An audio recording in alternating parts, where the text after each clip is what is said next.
All right, here we are, back with another video of Keith's collection. We went today down to Slamology in Indianapolis and got back and figured we'd do show some more of his collection. Today we're going to be going over some Pro-Mos, some the AM, and then we have over here a whole bunch of Sedona. And I'm just going to hand this over to Keith, and he's going to walk you through all this. It's a really extensive collection, a lot of really interesting pieces, and some new in box, and just a lot of interesting stuff that he's got. So go ahead, Keith. All right, get down here. We'll start with the Sedona amps over here. I've got 3 generations of Sedona with the gray APA series being the first generation, and I got a couple more down here.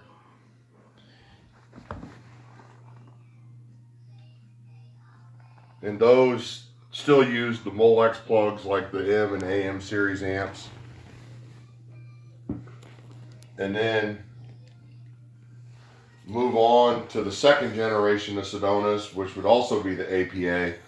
But they did away with the Molex plugs and they went to the Phoenix plugs.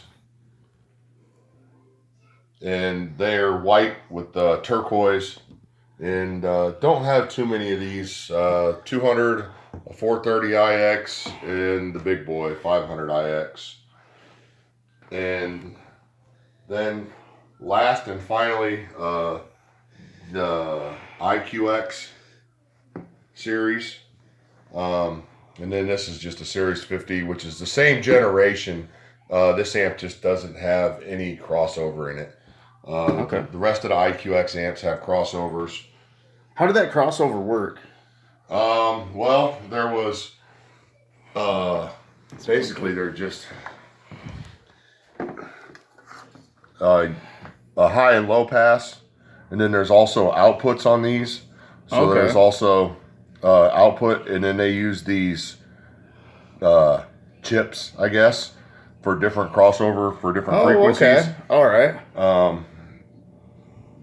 The amps will still work without them. It'd just be full range? Yeah, just okay. be full range. You can still, there's people that still have these chips new available on eBay. Awesome. And then these, the black ones also are the latter generation IQX series. And then this 460 is that brand new in box? Or is that the box that came? Yeah, that 460 is brand new, and then I've also got a couple of rare Sedona crossovers. I got the XO2 two-way crossover, and then I've got the XO3, and that's a brand new crossover, and it's also really rare. To have either one of these is rare, but to find one in black, that's really rare. Yeah, those are sharp. And also another really unique amp here is the early Sedona APA 625, which is a 6-channel by 25 watts. Yeah, I didn't even know they had a Sedona 6-channel. Yeah, a lot of people didn't realize. I've got 2 of those. I got the one there, and then I got another one that's in box down here. Because got an extra one laying around, just in case. Yeah, and then this is this is the last generation, the 500 IQX. This is the big boy. Beautiful amps. And for being, their Precision Power is quote unquote entry line. I mean, these amps outperform many other brands, and this was their entry level. So that's pretty much the Sedonas. Okay. I guess we could move on to these. All right, yeah. So I guess we can start up top here and just work our way down. I've got 3 Pro-Mos amps. Do you have any black ones? Yes,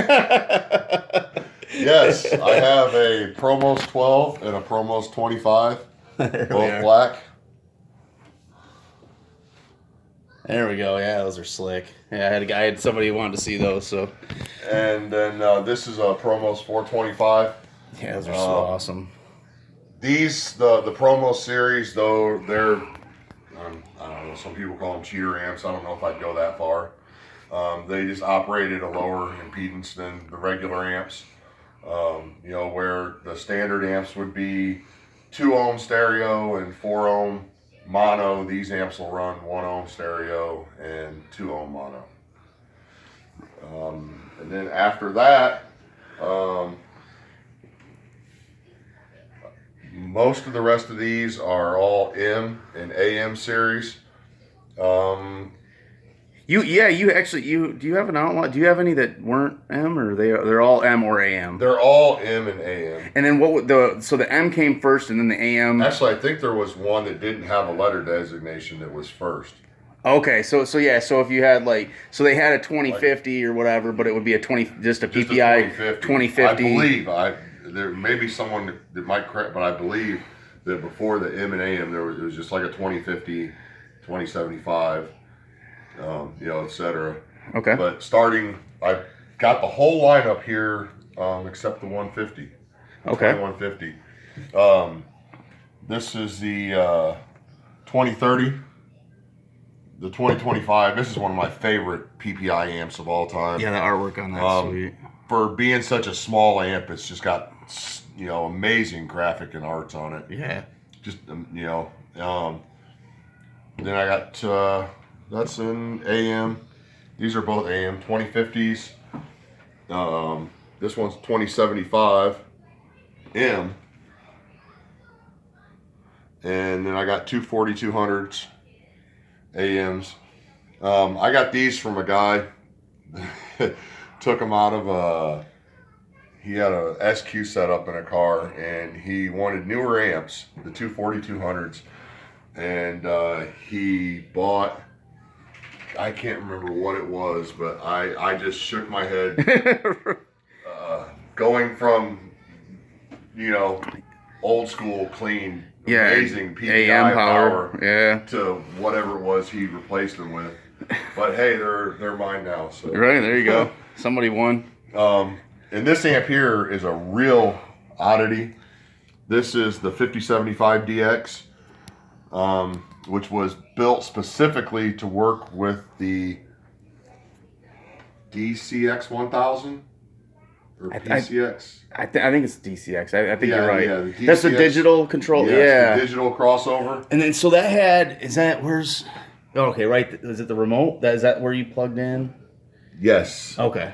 Yep, right there. There we go. Yep. And you could, I believe this was for selecting your preset EQ curves. You know, this amp will still work without it. You know, just like any other PPI amp, no onboard signal, old school PPI amp. Yeah, so none of these other ones have crossovers, anything. This is just these are all just RCA. Power. They have a DIN, RCA, gain, and a power indicator. I mean, a low impedance on. I see on. I think they all have low impedance. Yeah, they all have a low impedance. Okay. All right, gotcha. Yeah. Because these do not like to be run below the recommended. That's another thing like people talk about. Like, so you could run a Pro-Mos.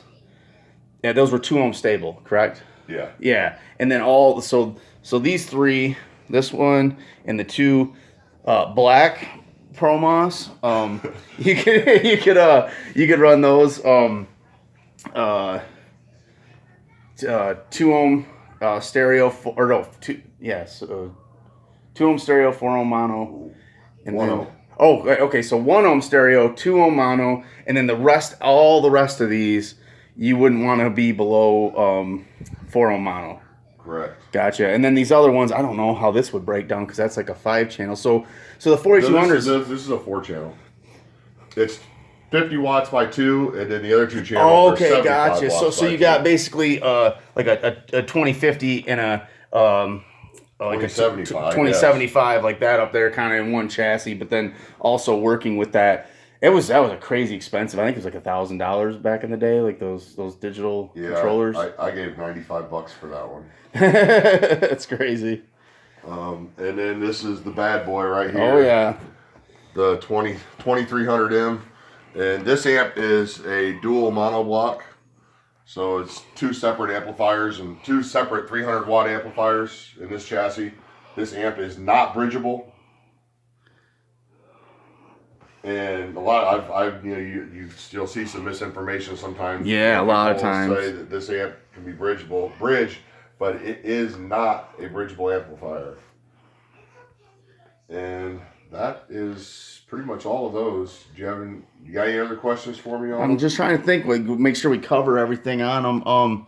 Okay, so on the 4200, there's a two-way, four-way button that would differ from the other ones. So is that if you're gonna bridge? No, that's for summing. Okay. You could use just one set of RCA's in your front, and then it would give output to both the front and rear. Oh, okay, gotcha. So you only need one set of RCA's, Yeah. which back then. So okay, so I guess we want to cover maybe like years, roughly at least.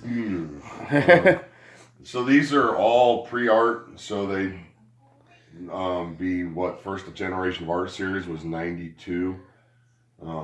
I guess they made some of these amps at the same time, I think.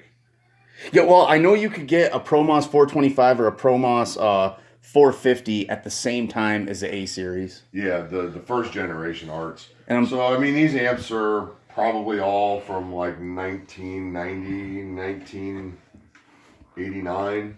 Yeah, probably the M's would be like 89, Yeah. 90, and then the AM after that. Yeah, up to like 92. Sedonas, all those Sedonas would be from like 90 up until about 96. I think that was pretty much the end of that. So 96, 97 Okay. was pretty much the end of, I think 97 was the end of that generation, that style of Sedona amp with that style heatsink.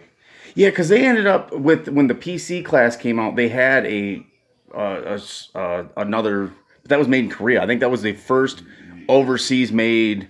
Yeah, and they PPI. looked kind of like a power.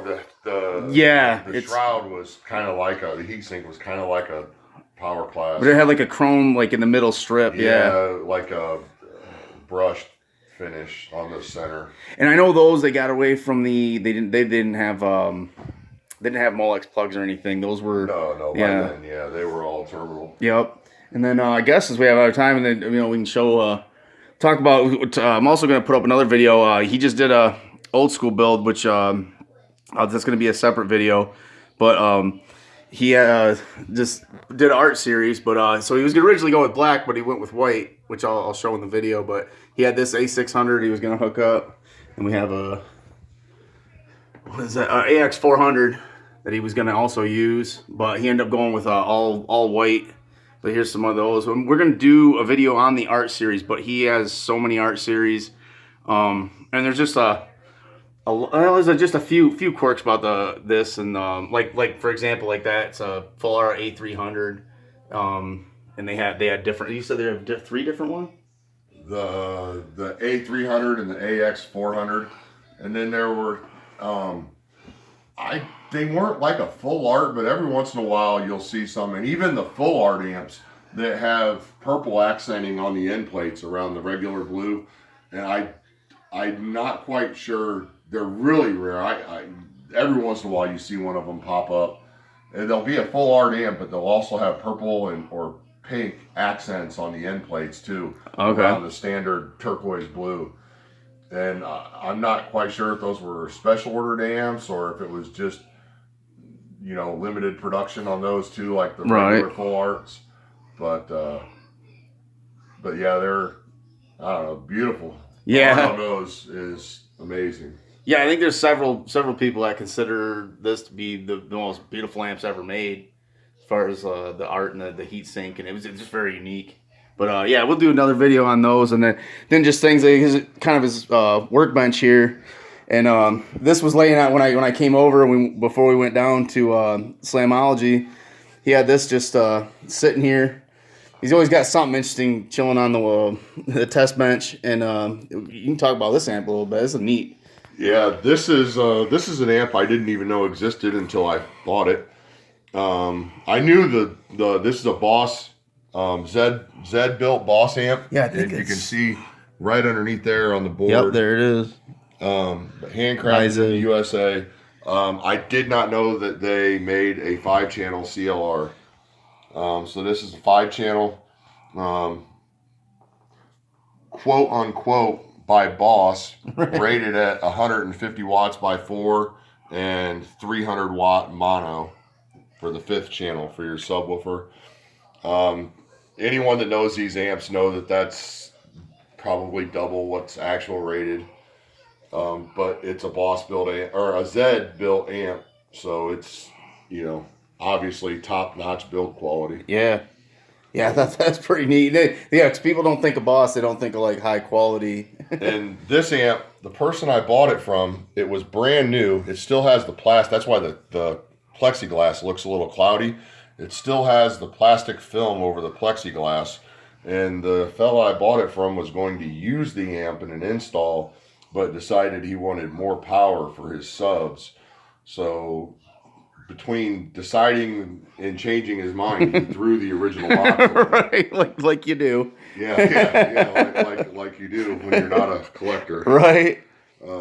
Yeah, you got some other interesting. Yeah, I got a PEQ 114. I got one of those in the Suburban. Just laying here, and this is an amazing Alpine head unit. Yeah, this thing's cool. This is 3-disc in-dash CD changer.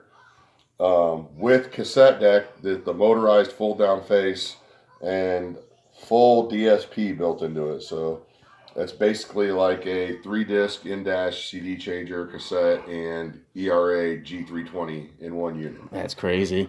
That thing's super sweet. I've never even seen one of those before.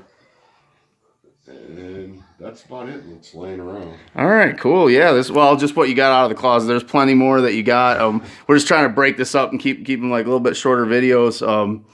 But I wanted to, have him talk about these, and so you got to see like, for example, like this one, it's just interesting because it has different art pretty much than a lot of the other PPIs, because I don't know, they're all different. They're all pretty much got their own artwork, but this one just, I don't know, it seems like it's like more like a full art. Like it fills it up a little bit more. Yeah, that's a really cool amp. I like that.